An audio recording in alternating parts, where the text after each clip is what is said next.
Bienvenidos a Psicología e Historia. Queremos agradecerles profundamente por todo el apoyo recibido en este último mes. Cada like, comentario y suscripción significa muchísimo para nosotros. Esperamos que hayan disfrutado los 3 capítulos dedicados a la vida de Winston Churchill, desde su niñez turbulenta, pasando por su ascenso político, hasta su rol decisivo en el final de la Segunda Guerra Mundial. Gracias por sus comentarios inteligentes, sensibles y reflexivos. Este canal es un espacio de construcción colectiva, donde cada opinión enriquece el contenido. Los invitamos a que compartan con sus amistades los videos que más les hayan impactado. Queremos que cada vez más personas se unan a esta comunidad, que no solo analiza los hechos históricos, sino que profundiza en la psicología de quienes los protagonizaron. Porque entender la historia también es entender las mentes que la forjaron. Queridos seguidores de Psicología e Historia. Hasta ahora, quien va liderando en reproducciones es J.K. Rowling, y no es para menos. Su historia de superación, resiliencia y creatividad es simplemente impresionante. Si todavía no viste ese video, te lo súper recomiendo. Vas a descubrir cómo una mujer que tocó fondo logró convertirse en una de las autoras más influyentes del mundo. Pero eso no es todo. También los invitamos a ver el video sobre Albert Einstein, un genio que rompió todas las reglas, y el de Nikola Tesla, un visionario adelantado a su tiempo. Cada uno de estos personajes no solo marcó la historia, sino que también nos deja una lección profunda sobre la mente humana, la perseverancia y la locura creativa. Y ahora, nos embarcamos en una nueva historia, la de Vladimir Putin. ¿Quién es realmente Vladimir Putin? ¿Qué clase de infancia, qué entorno, qué heridas tempranas pueden forjar a un hombre que, con el paso de los años, se convertiría en un símbolo del autoritarismo moderno? Nació en 1952, en Leningrado, una ciudad aún devastada por el horror del asedio nazi, donde más de 1 millón de personas murieron de hambre, frío y bombas. Sus padres eran sobrevivientes, su padre herido de guerra, su madre, una mujer que había estado al borde de la muerte durante el sitio, sin privilegios, sin lujos. Putin creció entre pasillos oscuros, baños compartidos y cocinas comunales, entre la escasez y la desconfianza. Era un niño inquieto, desafiante, expulsado por mala conducta, pero desde joven mostró una necesidad urgente de imponerse. Descubrió en el judo una vía para controlar su cuerpo y controlar su entorno. Una herramienta para sobrevivir en un mundo que no perdonaba la debilidad. A los 16 años, con una mezcla de ingenuidad y determinación, se presentó voluntariamente en la oficina local de la KGB y preguntó cómo podía convertirse en espía. Le respondieron que debía estudiar derecho, y obedeció. No por vocación jurídica, sino por ambición estratégica. Entró a la KGB, se formó como agente secreto y fue enviado a Alemania Oriental. Allí vivió el colapso del bloque soviético desde adentro. Vio caer el muro, vio cómo la URSS se desmoronaba. Y allí empezó a crecer en él la convicción de que Rusia no debía volver a ser humillada jamás. Tras la caída de la Unión Soviética, regresó a San Petersburgo y empezó a moverse en la política local. Su ascenso fue silencioso pero constante. Fue Anatoly Sobchak, alcalde de la ciudad y uno de los reformistas liberales, quien le dio sus primeras responsabilidades políticas importantes. Pero sería Boris Yeltsin, el primer presidente de la Rusia postsoviética, quien lo nombraría primer ministro, y poco después su sucesor. En el año 2000, Putin llegó al poder, y no lo soltó más. Entre reformas, represión y un discurso de restauración nacional, Fue construyendo un régimen cada vez más cerrado, más duro, más personalista. En el plano internacional, tejió alianzas con líderes que compartían su visión del mundo, relaciones cercanas con Xi Jinping en China, lazos estratégicos con Bashar al-Assad en Siria y con líderes euroescépticos como Viktor Orbán en Hungría. Y al mismo tiempo, tensó al máximo sus vínculos con Occidente. Tuvo encuentros conflictivos con presidentes estadounidenses como Barack Obama y Joe Biden. Tensó la cuerda con Angela Merkel y enfrentó una relación ambigua y polémica con Donald Trump. Se le acusó de intervenir en elecciones extranjeras, de patrocinar el ciberespionaje y de silenciar a sus críticos tanto dentro como fuera de Rusia. Y entonces llegó el 2022, y con él la invasión a Ucrania, una guerra que no solo puso al mundo en vilo, sino que desnudó el verdadero rostro de Putin, su visión del poder, del imperio, de la historia, su rechazo a un mundo multipolar. Su necesidad de expandirse, de controlar, de dejar una huella imborrable, aunque sea con sangre. En este episodio de Psicología e Historia, vamos a desentrañar esa mente. Vamos a descubrir cómo se forja un líder autoritario desde la infancia. ¿Qué miedos lo guiaron? Capítulo 1. El origen de Putin. Vladimir Vladimirovich Putin nació el 7 de octubre de 1952 en Leningrado, hoy conocida como San Petersburgo, en la entonces Unión Soviética. Su padre fue Vladimir Spiridonovich Putin, nacido en 1911 en el pueblo de Pominovo, una aldea rural de la región de Tver. Participó como soldado en la Segunda Guerra Mundial, donde fue gravemente herido en el frente. Más tarde trabajó en una fábrica como obrero en Leningrado. Su madre fue María Ivanovna Shelomova. Nacida en 1911 en la región de Tver también. Sobreviviente del asedio nazi a Leningrado, se la describe como una mujer estricta, religiosa, silenciosa y de profundas convicciones, que trabajó como operaria en una fábrica. Putin fue el tercer hijo del matrimonio. Sin embargo, sus dos hermanos mayores murieron antes de que él naciera.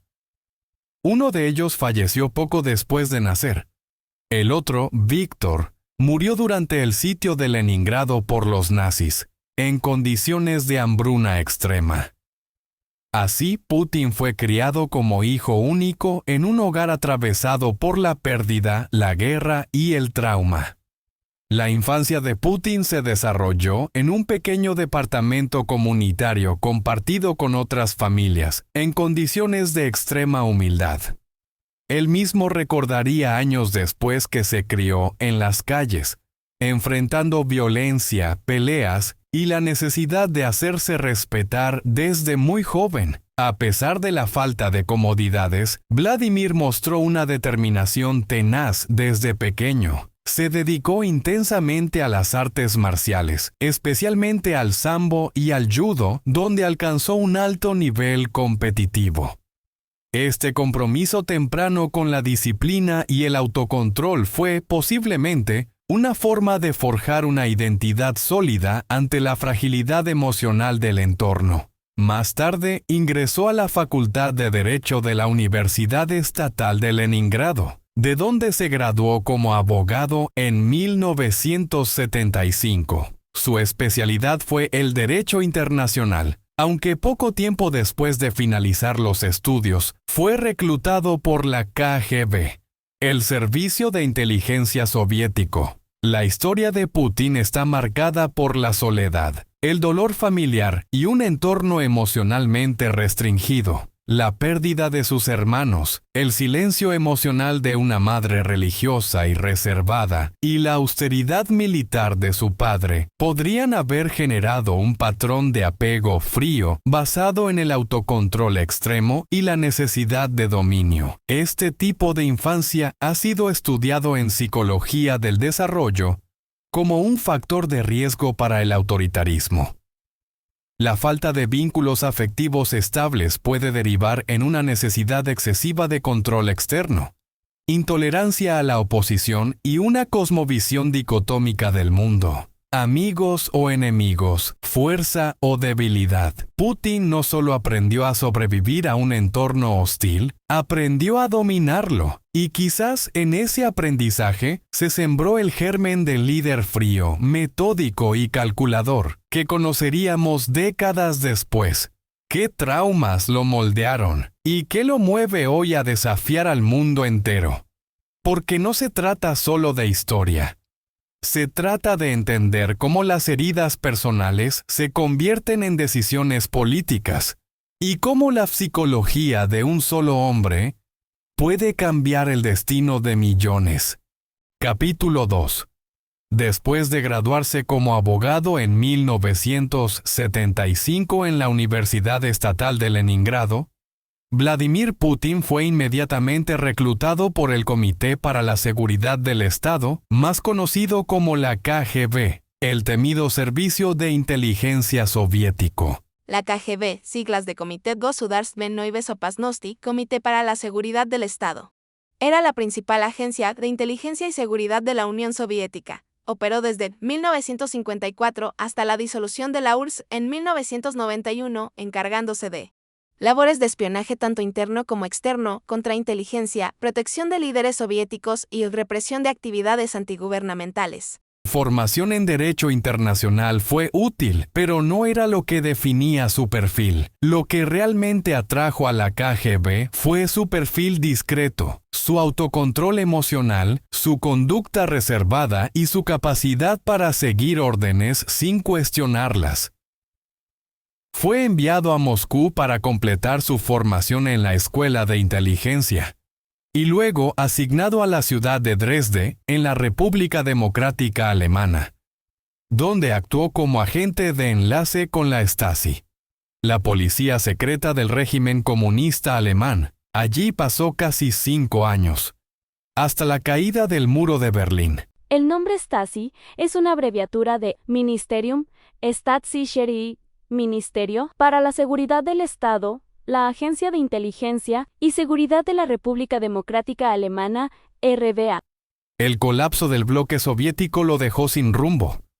Desilusionado, retornó a su ciudad natal, que volvía a llamarse San Petersburgo. Fue entonces cuando decidió dar un giro. Dejó la inteligencia y entró a la política local.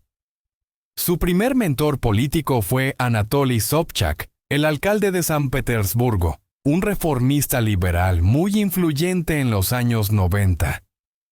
Putin fue nombrado como uno de sus principales asistentes y pronto se convirtió en vicealcalde, encargado de relaciones exteriores y licencias comerciales. En este entorno, Putin se reveló como un organizador eficaz, pragmático, implacable con los errores, pero leal a su jefe. Fue allí donde aprendió a mover los hilos del poder sin llamar la atención. Con la muerte de la URSS y el nacimiento de la Federación Rusa, comenzó una etapa de caos político y económico. Putin fue llamado a Moscú, donde su carrera dio un salto decisivo. En 1998, Boris Yeltsin, ya debilitado por escándalos de corrupción y problemas de salud, lo nombró jefe del FSB, el sucesor de la KGB. En menos de un año, Putin pasó a ser primer ministro. Yeltsin estaba buscando un sucesor, alguien que fuera leal, fuerte, que protegiera a su círculo, pero que no tuviera ambiciones propias, al menos en apariencia. Putin encajaba perfectamente. Tenía perfil bajo, era eficaz, no se vinculaba a partidos y conocía los secretos del Estado. El 31 de diciembre de 1999, en un mensaje sorpresivo por televisión, Boris Yeltsin anunció su renuncia y nombró a Vladimir Putin como presidente interino de la Federación Rusa. El país estaba fragmentado, debilitado, en medio de una guerra en Chechenia y con una economía al borde del colapso. Putin llegó al poder en un momento de desesperación nacional. En marzo del año 2000, fue elegido oficialmente presidente con el 53% de los votos, prometiendo orden, unidad y una Rusia fuerte. Desde ese momento comenzó a desplegar su estilo, rígido, centralizador y decidido a restaurar el orgullo nacional. En sus primeros 10 años de gobierno, Putin consolidó un modelo de poder que combinaba autoritarismo con eficacia administrativa. Combatió a los oligarcas que habían florecido en los años 90. Algunos fueron encarcelados, otros huyeron del país. Al mismo tiempo, los medios de comunicación comenzaron a ser controlados, directa o indirectamente, por el Estado. En paralelo, Putin reestructuró las finanzas públicas, aprovechando el auge del precio del petróleo y el gas. Rusia comenzó a crecer económicamente. Los salarios subieron, las pensiones mejoraron y muchos rusos sintieron que por fin alguien había puesto orden. El presidente apareció en televisión como un hombre de acción, montando a caballo sin camisa, pilotando cazas, sumergiéndose en submarinos, desactivando incendios o derribando tigres con dardos tranquilizantes. Todo estaba cuidadosamente diseñado para proyectar una imagen de fuerza, invulnerabilidad y control absoluto. Pero al mismo tiempo, en las sombras, se fue construyendo una red de lealtades basada en el miedo y la dependencia. Los funcionarios sabían que el ascenso venía con obediencia. La oposición fue debilitada, los rivales desacreditados o eliminados del juego político. Putin logró algo que parecía imposible en la década del 90. Convirtió al Estado ruso en una maquinaria vertical de poder, con él como vértice indiscutido. Durante esos primeros 10 años, la psicología del líder se fue haciendo más visible. Un hombre que detesta la improvisación, que planifica cada movimiento, que no tolera la crítica, que desconfía del caos de la democracia liberal. Su pasado como agente de inteligencia no solo marcó su forma de pensar, sino también su visión del mundo. Un tablero de amenazas, infiltraciones, enemigos y operaciones encubiertas. Capítulo 3. En el año 2010, Vladimir Putin ya no ocupaba formalmente el sillón presidencial de Rusia. Era el primer ministro del país, mientras su aliado Dmitry Medvedev llevaba la banda presidencial. Pero aunque los títulos oficiales dijeran otra cosa, nadie dudaba de que el verdadero poder seguía en manos de Putin. Durante esos años, Putin construyó una estructura de control férrea, invisible para muchos, pero absolutamente efectiva. Desde los pasillos del Kremlin y los despachos del FSB, tejía alianzas, debilitaba opositores y proyectaba una Rusia más firme, más autoritaria y más desafiante ante Occidente. En 2011, sin pudor ni sorpresa, se anunció lo que ya era evidente. Putin regresaría a la presidencia. El acuerdo con Medvedev era parte de una coreografía de poder perfectamente calculada. Ese anuncio desató las protestas más grandes en Moscú desde los años 90. Pero lejos de retroceder, Putin tomó nota. El control interno debía ser aún más fuerte. En 2012 volvió al poder como presidente. Esta vez, el mandato se extendía de 4 a 6 años. Las protestas fueron duramente reprimidas y nació una nueva fase en su liderazgo. La del Putin inamovible. Fue también el momento en que la geopolítica comenzó a girar en torno a su figura. Mientras las relaciones con Estados Unidos se enfriaban, China aparecía como un nuevo eje de poder. En Xi Jinping, Putin encontró un socio pragmático, silencioso pero ambicioso. Juntos empezaron a diseñar un mundo multipolar, donde Moscú y Pekín tendrían más voz que Washington y Bruselas. En paralelo, reforzó sus vínculos con líderes con estilos similares. Bashar al-Assad en Siria, Mahmoud Ahmadinejad en Irán y Hugo Chávez en Venezuela. Cuando Chávez murió, Nicolás Maduro tomó la posta y Putin lo apoyó abiertamente. No importaban las sanciones internacionales. Lo importante era consolidar una red de aliados fuera del eje occidental. En 2013, Putin lanzó su proyecto más ambicioso, la Unión Económica Euroasiática, un intento de reconstruir la influencia soviética bajo un nuevo nombre. Bielorrusia, Kazajistán y Armenia fueron los primeros en sumarse. Ucrania estaba en la mira, pero aún no era el momento. Las tensiones con Europa comenzaron a subir. Mientras Putin apoyaba abiertamente a gobiernos autoritarios o en conflicto con Occidente, los países bálticos, Polonia y Lituania denunciaban un nuevo expansionismo ruso. En Reino Unido, Estados Unidos y Francia comenzaban a ver en Putin no solo a un líder autoritario, sino a un rival activo del orden liberal global. En 2016, el mundo se sacudió con la inesperada elección de Donald Trump como presidente de Estados Unidos. Las agencias de inteligencia estadounidenses acusaron a Rusia de haber interferido en el proceso electoral a través del ciberespionaje. Aunque Putin negó toda participación, el vínculo con Trump se volvió peculiar. Ambos se admiraban públicamente, pero las estructuras de poder en sus países seguían enfrentadas. Ese mismo año, Putin estrechó lazos con Recep Tayyip Erdogan en Turquía, Rodrigo Duterte en Filipinas y afianzó su presencia militar en Siria, donde Rusia ya era una pieza clave. En 2018, fue reelegido presidente con más del 75% de los votos. Para muchos observadores internacionales, las elecciones eran una formalidad. La maquinaria del Estado, los medios de comunicación y los servicios de inteligencia respondían todos a una misma figura, Vladimir Vladimirovich Putin. Pero no se trataba solo de poder interno. Rusia comenzó a expandir su influencia en África, enviando asesores, armas y mercenarios del grupo Wagner a Libia, Sudán y otras regiones inestables.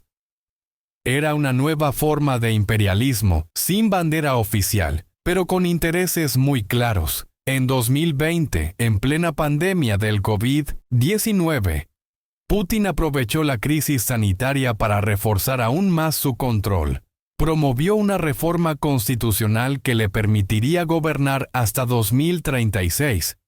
Y como si fuera poco, lanzó con rapidez la vacuna Sputnik V, buscando posicionar a Rusia como una potencia médica, mientras limitaba protestas y encarcelaba opositores. Ese mismo año, el mundo observaba cómo Putin tejía vínculos más estrechos con India, Brasil, con Jair Bolsonaro, y Hungría, con Víctor Orbán. Todos compartían algo en común, una visión del poder vertical, nacionalista y desconfiada del globalismo. En 2021, las tensiones volvieron a escalar. El opositor Alexei Navalny fue encarcelado y envenenado. Las protestas internas fueron nuevamente reprimidas. La Unión Europea impuso nuevas sanciones. El presidente estadounidense Joe Biden, en una entrevista televisiva, llegó a decir que consideraba a Putin un asesino. La respuesta del Kremlin fue helada, pero simbólicamente desafiante. Putin ya no buscaba agradar ni integrarse al mundo occidental. Se veía a sí mismo como el guardián de un nuevo orden, defensor de los valores tradicionales rusos y enemigo declarado de lo que él llamaba la decadencia moral de Occidente. Había comenzado un nuevo capítulo, uno que lo llevaría, poco después, a tomar la decisión más dramática de su carrera. Pero esa será otra historia. Y así terminó la etapa de consolidación. Lo que vendría después sería una historia aún más dramática, más desafiante y mucho más costosa. La madrugada del 24 de febrero de 2022, el mundo despertó con una noticia que cambiaría el rumbo de la historia reciente. Rusia había invadido Ucrania.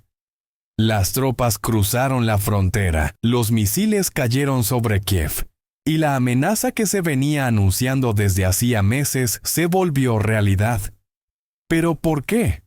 ¿Qué impulsa a Vladimir Putin a dar un paso tan arriesgado, tan agresivo y tan costoso? La respuesta no está solamente en el presente, está en la historia. Putin ha repetido en numerosos discursos que Ucrania no es una nación soberana plena, sino parte del alma histórica del pueblo ruso. Una idea que se remonta al antiguo Rus de Kiev, una federación medieval que dio origen tanto a Rusia como a Ucrania y Bielorrusia. Para Putin, la separación de Ucrania tras la caída de la Unión Soviética fue una herida geopolítica y cultural. En sus palabras, el colapso de la URSS fue la mayor catástrofe geopolítica del siglo XX. Pero hay algo más concreto. El este y sur de Ucrania, especialmente las regiones de Donetsk, Lugansk y Crimea, poseen importantes mayorías rusoparlantes, recursos naturales y acceso al Mar Negro. Putin sostiene que estas regiones deben volver a casa, es decir, ser parte del territorio ruso. La anexión de Crimea en 2014 fue solo el primer paso, pero el gran objetivo, el premio mayor, siempre fue controlar Kiev y desestabilizar todo el Estado ucraniano. Desde Moscú, la guerra se presentó como una operación militar especial. El pretexto, desnazificar Ucrania y proteger a las poblaciones rusas. Pero para el resto del mundo, lo que se veía era una invasión directa y brutal a un país soberano. Del otro lado, el presidente ucraniano, Volodymyr Zelensky, pasó en cuestión de días de ser un comediante convertido en político, a un símbolo internacional de resistencia. Con una camiseta verde, la mirada firme y la frase que dio la vuelta al mundo: "Necesito municiones, no un viaje". Zelensky comenzó una carrera desesperada por conseguir apoyo internacional. Y lo logró. Estados Unidos, la Unión Europea, el Reino Unido, Canadá, Japón y más de 40 países comenzaron a enviar ayuda militar, humanitaria y financiera. Misiles Javelin, sistemas HIMARS, tanques Leopard y más tarde aviones F-16 comenzaron a llegar a Ucrania, pero no fue solo un conflicto armado, una guerra económica, tecnológica y cultural. El mundo comenzó a aislar a Rusia en todos los frentes. Se expulsó a Rusia del sistema financiero SWIFT. La exclusión de Rusia del sistema financiero SWIFT, implementada como respuesta a la invasión de Ucrania, implica que los bancos rusos no pueden utilizar esta red internacional para realizar transacciones financieras con el resto del mundo.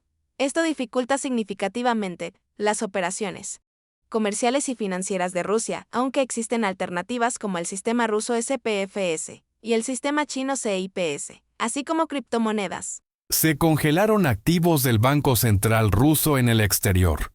Se sancionó a oligarcas, bancos y empresas estratégicas.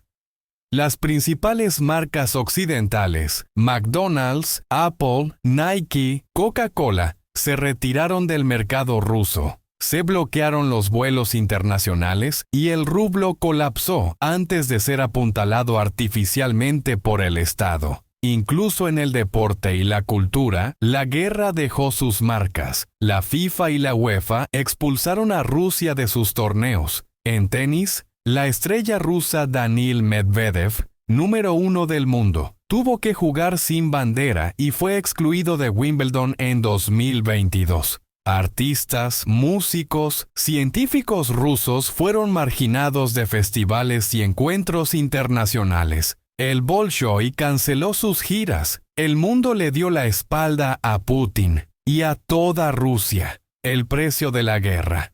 Hasta el día de hoy, se estima que Rusia ha gastado más de $200.000 millones en la guerra. El costo humano es incalculable. Decenas de miles de soldados muertos, civiles asesinados, ciudades destruidas, La economía rusa resiste, pero está fuertemente militarizada. Las reservas internacionales han sido redirigidas a la producción de armas y muchas industrias han colapsado por falta de insumos extranjeros. A nivel interno, Putin ha intensificado la censura, ha prohibido el uso de la palabra guerra y ha encarcelado a opositores, periodistas y ciudadanos que se atreven a protestar. Pero también ha encontrado nuevos aliados. China se ha mantenido ambigua, pero apoya a Rusia diplomáticamente y le compra petróleo y gas con descuento. Irán le suministra drones. Corea del Norte ofrece munición. Y en América Latina, líderes como Daniel Ortega en Nicaragua o Nicolás Maduro en Venezuela respaldan abiertamente a Moscú.